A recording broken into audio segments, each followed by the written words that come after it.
Hello everyone, পূর্ণ educational guide চ্যানেলে তোমাদের সবাইকে স্বাগত জানাই। আজকে আমাদের আলোচনার বিষয়বস্তু হলো বাংলা রচনা ধান সম্পর্কে। রচনাটি মূলত ছোটদের জন্য। চলো তাহলে রচনাটি শুরু করা যাক। প্রথম পয়েন্ট হিসেবে আমরা দেব ভূমিকা বা সূচনা। বাঁচার জন্য চাই খাদ্য। খাদ্য খেয়েই মানুষ বেঁচে থাকে।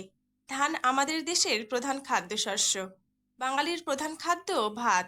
ধানই তার প্রধান উপাদান। ধান থেকে চাল হয়, আর সেই চাল থেকেই ভাত হয়। ভাত খায় বলে বাঙালিকে ঠাট্টা করে বলা হয় ভেতো বাঙালি। নেক্সট পয়েন্ট, বর্ণনা। ধান গাছ তৃণজাতীয় উদ্ভিদ। ধান গাছে একবার মাত্র ফুল ও ফল হয়। একবার ফসল দিয়েই মারা যায়। তাই ধান গাছকে ঔষধি গাছ বলা হয়। ধান গাছ 1-1.5 হাত থেকে 3-4 হাত পর্যন্ত লম্বা হয়। কচি ধান গাছের রং সবুজ, কিন্তু পাকা ধানের রং হলদে বা সোনালী। ধান গাছের পাতা লম্বা ও সরু। নেক্সট পয়েন্ট, ধানের প্রকারভেদ। আমাদের দেশে প্রধানত 3 প্রকারের ধান হয়, যেমন আউশ, আমন ও বোরো। আউশ ধান বোনা হয় গ্রীষ্মকালে, কাটা হয় ভাদ্র আশ্বিনে। বর্ষায় বোনা হয় আমন ধান, কাটা হয় শীতে। আর বোরোর বপনকাল পৌষ মাঘ মাসে।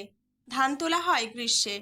ধানের আবার নানা নাম আছে, যেমন বাসমতী, সীতাভোগ, বাদশাভোগ, পাটনাই, রত্না, জয়া, কনকচুর, ঝিঙেঝাল, গোবিন্দভোগ, তাইচুং, তাইওয়ান, ইরিয়াট, রূপশালী, এমনি কত নাম। এসব ধান অল্প সময়ে বেশি ফলন ফলাবার জন্যে বৈজ্ঞানিক উপায়ে চাষ করা হয়। নেক্সট পয়েন্ট, ধান চাষের পদ্ধতি। ধান চাষের জন্য প্রয়োজন প্রচুর রোদ, প্রচুর জল ও উর্বর মাটি। প্রথমে জলের সাহায্যে জমি নরম করে লাঙল দেওয়া হয়। গরু টানা লাঙল প্রায় উঠে গেছে। এখন মাঠে চাষ দেওয়া হয় পাওয়ার টিলার, ট্রাক্টর প্রভৃতি দিয়ে। তারপর মই দিয়ে জমি সমান করা হয়। চাষ করার সময় জমিতে প্রয়োজন মতো মিশ্র সার প্রয়োগ করা হয়। তার আগে অন্য জমিতে বীজ ধান ফেলে কৃষককে বীজতলা তৈরি করতে হয়। বীজতলা থেকে ছোট ছোট চারা নিয়ে ওই জমিগুলিতে রোয়া বা বপন করা হয়। বপনের পরে ধান গাছগুলোকে পরিচর্যা করতে হয়। ধানের জমিতে সবসময় পর্যাপ্ত পরিমাণ জল থাকা প্রয়োজন। ধান গাছ বড় হলে ধানের শীষ বের হয়। তারপর ধান পাকতে শুরু করে।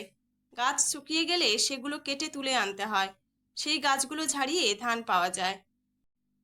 নেক্সট পয়েন্ট, প্রাপ্তি স্থান। এশিয়া মহাদেশের উষ্ণ ও আর্দ্র জলবায়ুর জন্য ধান চাষের প্রচলন এখানে বেশি। ভারত, চীন, Japan, Indonesia, Vietnam, Sri Lanka, Bangladesh প্রভৃতি দেশে প্রচুর পরিমাণে ধান উৎপন্ন হয়। নেক্সট পয়েন্ট, ধানের ব্যবহার। ধান থেকে তৈরি হয় চাল। চাল থেকে ভাত, চিড়ে, মুড়ি ইত্যাদি তৈরি হয়। চালের গুঁড়ো দিয়ে নানা রকম পিঠে তৈরি করা হয়। ধানের তোষ দিয়ে বর্তমানে ভোজ্য তেল ও কাগজ তৈরি হয়। ধান ভেজে খই পাওয়া যায়। ধানের তোষ দিয়ে জ্বালানি হয়। শুকনো ধান গাছকে খড় বলে। এই খড় দিয়ে ঘর ছাওয়া হয়। আবার গবাদি পশুর আহার হিসাবে খড় ব্যবহৃত হয়। উপসংহার, ধান হলো ঐশ্বর্য ও সৌভাগ্যের প্রতীক। ধান হলো বাঙালির কাছে লক্ষ্মী। ধান মঙ্গলের বার্তা বয়ে আনে। বাঙালির সকল শুভ কাজে ধান না হলে চলে না। নতুন ধানের চাল দেবতাকে নিবেদন করে বাঙালির ঘরে ঘরে নবান্ন উৎসব হয়। রচনাটি এখানেই শেষ হলো। তো প্রিয় ছাত্রছাত্রীরা, তোমরা এই রচনাটি করো। পুরো রচনাটি কেমন লাগলো অবশ্যই কমেন্ট করে জানিও। রচনাটি ভালো লাগলে আমার চ্যানেলটি সাবস্ক্রাইব করে দিও, লাইক, শেয়ার ও কমেন্ট করে দিও। ভিডিওটি দেখার জন্য সবাইকে ধন্যবাদ।